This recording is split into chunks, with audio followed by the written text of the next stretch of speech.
সুবহানাল্লাযী আসরা বিআবদিহি লাইলাম মিনাল মাসজিদিল হারাম ইলাল মাসজিদিল আকসা। মহান আল্লাহ রাব্বুল আলামিন বলেন, তিনি সেই সত্তা যিনি পূত পবিত্র, যাকে কোনো অক্ষমতায় ধরে না, যাকে কোনো জড়তায় ধরে না, যাকে কোনো অপারগতায় স্পর্শ করে না।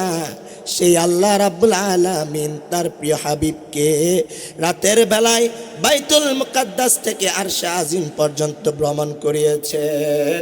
চিৎকার মেরে বলা যাবে কি সুবহানাল্লাহ। রাসূলুল্লাহ সাল্লাল্লাহু আলাইহি ওয়াসাল্লামের মেরাজ সশরীরে হয়েছে, চর্মচোখে হয়েছে। যারা এটাতে সন্দেহ করবে মনে রাখবেন তাদের ইমানে গলদ আছে, তাদের ইমানে, তাদের ফতোয়াবাজি শুধু মেরাজে না, বরাতে তাদের ফতোয়াবাজি, তাদের ফতোয়াবাজি বরাতে, মিলাদুন নবীতে ফিতনা ফাসাদ ছড়ানো শুধু তাদের কাজ। শুরুরি আনফুসিনা ওয়া মিন সাইয়্যাতি আমালিনা من يهده الله فلا مضل له ومن يضلله فلا هادي له ونشهد أن لا إله إلا الله وحده لا شريك له ونشهد أن سيدنا وحبيبنا ومولانا محمدا عبد الله ورسوله صلى الله عليه وعلى آله وصحبه وسلم، الذي أكمل الله به قصور النبوة، أي ختم الله به النبوة وحكم أن لا نبي بعده، وأعلن في القرآن بالبرهان أن محمدا صلى الله عليه وسلم خاتم النبيين والمرسلين، الذي أرسله بالحق بشيرا ونذيرا وداعيا إلى الله بإذنه وسراجا منيرا. فقد قال الله تعالى في كلامه المجيد والفرقان الحميد: أعوذ بالله من الشيطان الرجيم. بسم الله الرحمن الرحيم. سبحان الذي أسرى بعبده ليلا من المسجد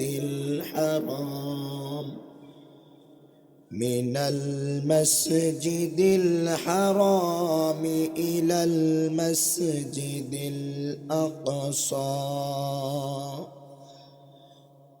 مسجد الأقصى الذي باركنا حوله لنريه من آياتنا. صدق الله المولانا العظيم وصدق رسوله النبي الكريم، ونحن على ذلك من الشاهدين والشاكرين. والحمد لله رب العالمين. إن الله وملائكته يصلون على النبي يا أيها الذين آمنوا صلوا عليه وسلموا تسليما. يا اللهم صل على سيدنا مولانا محمد وعلى آل سيدنا مولانا محمد.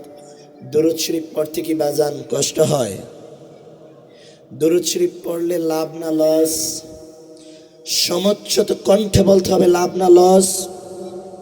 দুরূদ শরীফ পড়লে আল্লাহ সুবহানাহু ওয়া তাআলা তার ওই বান্দার আমল নামায় 10টি রহমত নাজিল করেন, তার আমল নামা থেকে 10টি সগীরা গুনাহ মাফ করে দেন, তার জন্য 10টি রহমতের ফেরেশতা নাজিল করে দেন, যারা নাকি কন্টিনিউ ওই বান্দার জন্য দোয়া করতে থাকে। তাহলে দুরূদ শরীফ পড়তে লাভ না লস? তাহলে পড়া যাবে, মুখটা একটু খোলা যাবে। যেহেতু এসেই পড়েছেন এই মাহফিলের বাগানে, এই জান্নাতের বাগানে যেহেতু এসেই পড়েছেন, তাহলে বাজান একটু জবানটাকে ছেড়ে আমার নবী মদিনাওয়ালার সাথে, কামলিওয়ালার সাথে একটু কানেকশন লাগাইয়া জোরে জোরে দুরূদ শরীফ পড়বেন। আল্লাহুম্মা সাল্লি আলা মাওলানা মুহাম্মদ ওয়া আলা আলি সাইয়্যিদিনা মাওলানা মুহাম্মদ। এই দুনিয়া পরে থাকবে, একদিন আমরা থাকব না।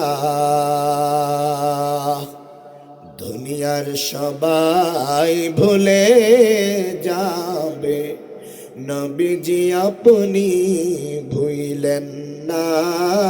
আল্লাহুম্মা সাল্লি আলা সাইয়্যিদিনা মাওলানা মুহাম্মদ ওয়া আলা আলি সাইয়্যিদিনা মাওলানা মুহাম্মদ। নবী গো আপনার ভালোবাসায় আল্লাহর ওলি হওয়া যায়।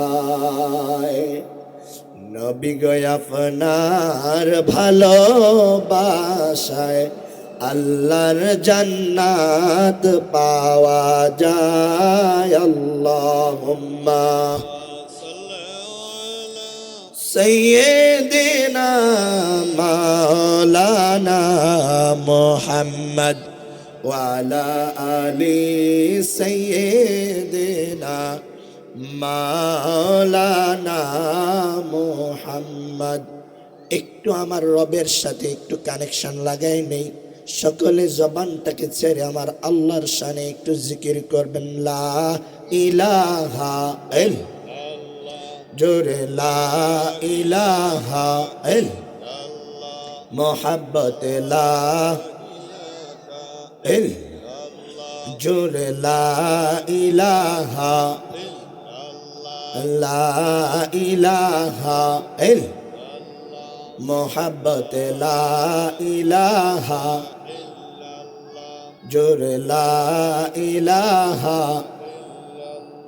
সুবহানাল্লাহ ওয়ালহামদুলিল্লাহ, লা ইলাহা ইল্লাল্লাহ, সুবহানাল্লাহ ওয়ালহামদুলিল্লাহ, লা ইলাহা ইল্লাল্লাহ, সুবহানাল্লাহ ওয়ালহামদুলিল্লাহ,